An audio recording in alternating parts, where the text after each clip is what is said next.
Welcome student. आज हम लोग स्टार्ट करेंगे बाल मनोविज्ञान की क्लास, चाइल्ड साइकोलॉजी की।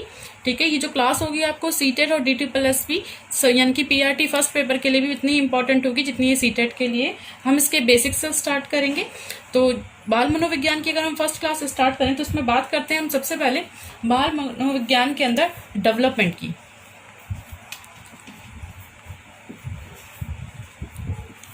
डेवलपमेंट मतलब विकास।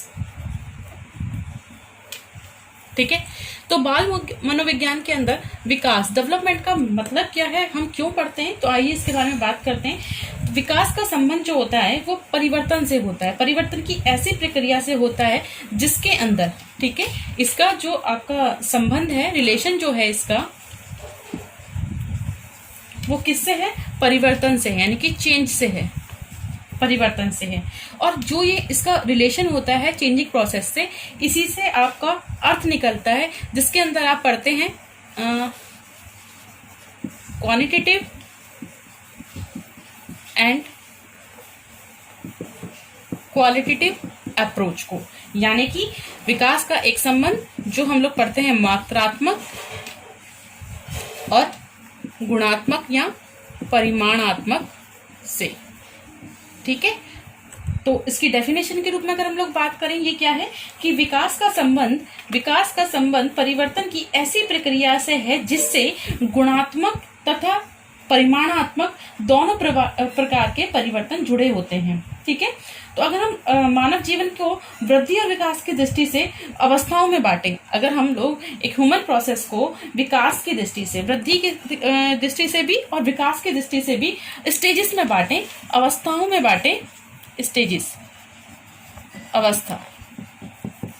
अवस्थाओं में अगर हम लोग बांटें तो ये कौन कौन सा हो जाएगा? जैसे हम लोग पढ़ते हैं गर्भ अवस्था, प्रेगनेंसी पीरियड, ठीक है, जैसे हम लोग पढ़ते हैं इन्फेंट एज, शैशव अवस्था। देखिए, मैं आधी चीजें हिंदी में, मतलब हिंदी में लिखती हूँ तो इंग्लिश में बोल देती हूँ, और इंग्लिश में लिखती हूँ तो हिंदी में बोल देती हूँ, ताकि दोनों ही चीजों में आपको दोनों लैंग्वेज में समझ में आ जाए। जितनी भी हमारी क्लास रहेगी बायलैंग्वेज रहेगी, तो इसलिए आपको कोई दिक्कत नहीं होगी आगे भी। ठीक है, अवस्था, शैशव अवस्था या फिर बाल्य अवस्था, चाइल्डहुड। ठीक है, इसके अलावा अगर हम लोग बात करें किशोर अवस्था, यानी कि एडोलेसेंस एज, या फिर हम लोग आगे बात करते हैं प्रौढ़ अवस्था, एडल्ट एज। ठीक है, यानी कि वृद्धि और विकास की दृष्टि से अगर हम लोग इनको अवस्थाओं में बांटे, यानी कि डेवलपमेंट को अवस्थाओं, स्टेजेस में बांटे, तो कौन कौन सी होगी? हमारी गर्भ अवस्था होगी, शैशव अवस्था होगी, बाल अवस्था होगी, किशोर अवस्था और पूर्ण अवस्था। यानी कि हमारी प्रेगनेंसी एज होगी, इन्फेंट एज होगी, चाइल्डहुड हो गया, हमारा एडोलेसेंस हो गया, और हमारी एडल्ट एज हो गई। ठीक है, ठीक है, अब आगे हम बात करते हैं प्रोसेस ऑफ डेवलपमेंट, यानी कि विकास की प्रक्रिया। ठीक है, तो देखिए, प्रोसेस ऑफ डेवलपमेंट की अगर हम लोग बात करें तो इसके अंदर विकास क्या है? विकास क्या है? विकास एक क्रमिक, सीक्वेंस में और एक सतत, रेगुलर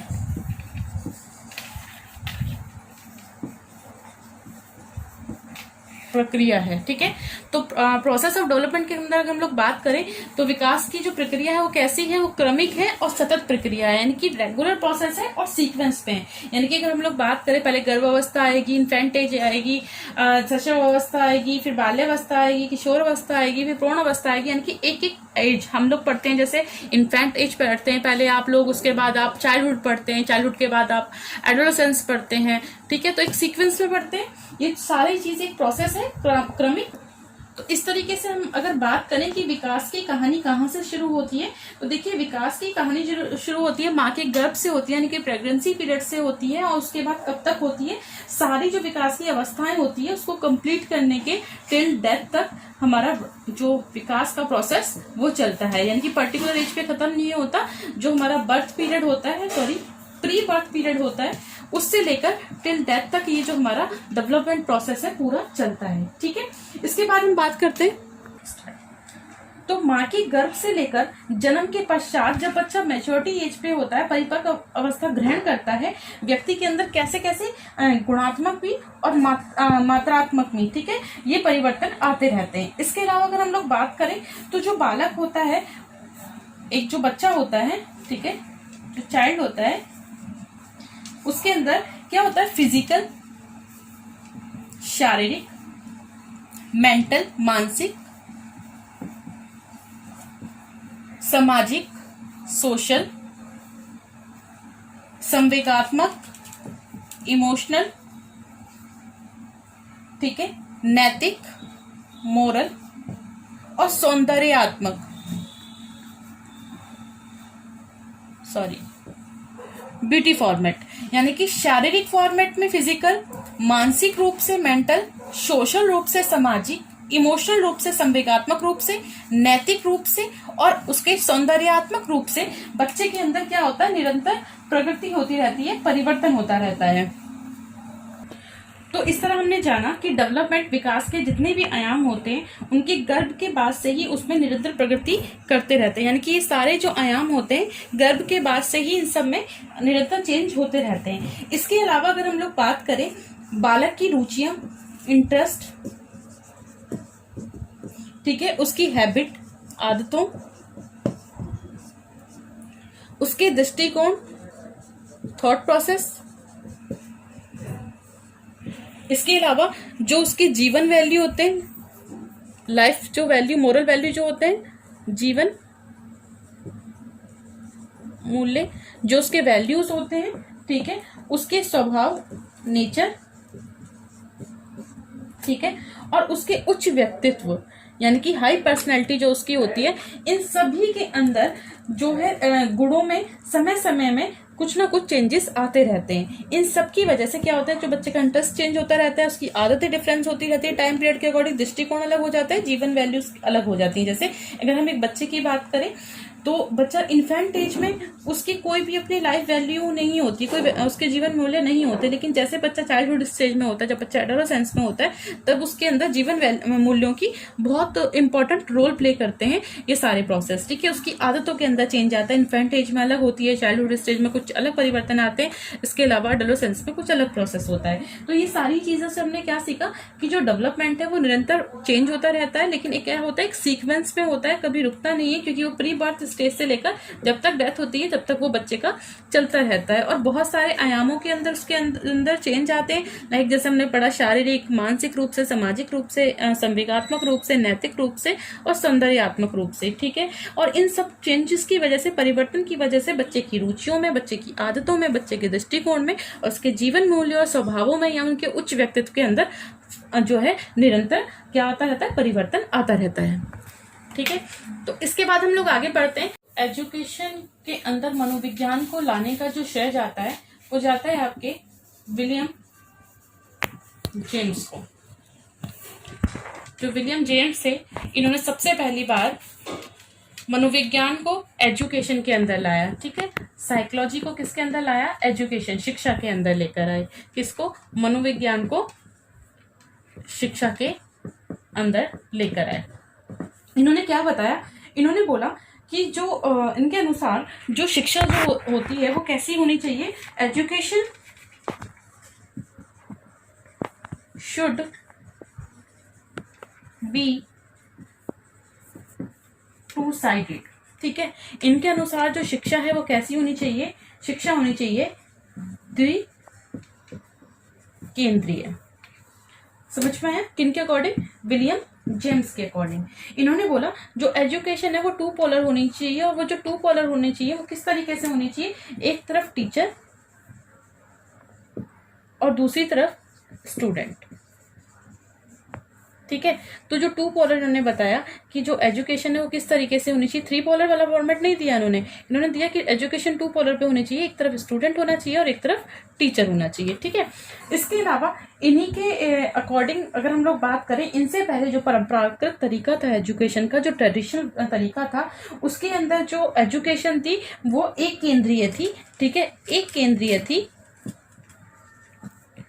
वन पोलर थी, यानी कि सिर्फ टीचर बेस्ड, अध्यापक बोलते थे और जो स्टूडेंट होते थे, विद्यार्थी जो था वो सुनता था, अपना कोई भी पक्ष नहीं रखता था। लेकिन विलियम जेम्स ने बोला कि नहीं, एजुकेशन कैसी होनी चाहिए, टू पोलर होनी चाहिए, इसके अंदर टीचर का भी रोल होना चाहिए और स्टूडेंट का भी रोल होना चाहिए। फिर इन्हीं के एक स्टूडेंट आते हैं जिनको आप लोग बहुत अच्छे से जानते होंगे, विलियम जेम्स के स्टूडेंट थे जिनका नाम है आपका जॉन डीवी। ठीक है, अगर मैं वैसे फुल फॉर्म में लिख दूं, शॉर्ट में लिख देता हूँ, जॉन डीवी। तो जॉन डीवी जो थे वो किसके स्टूडेंट थे, विलियम जेम्स के। अब इन्होंने क्या बोला, जॉन डीवी ने बोला जो एजुकेशन होनी चाहिए वो थ्री पोलर होनी चाहिए, थ्री पोलर होनी चाहिए, यानी कि त्रिध्रुव्य।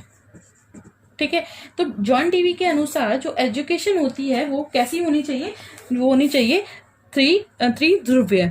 तो जॉन डीवी के अनुसार जो एजुकेशन होनी चाहिए वो कैसी होनी चाहिए, थ्री पोलर होनी चाहिए। तो इसके अंदर एक टीचर होना चाहिए, स्टूडेंट होना चाहिए और करिकुलम,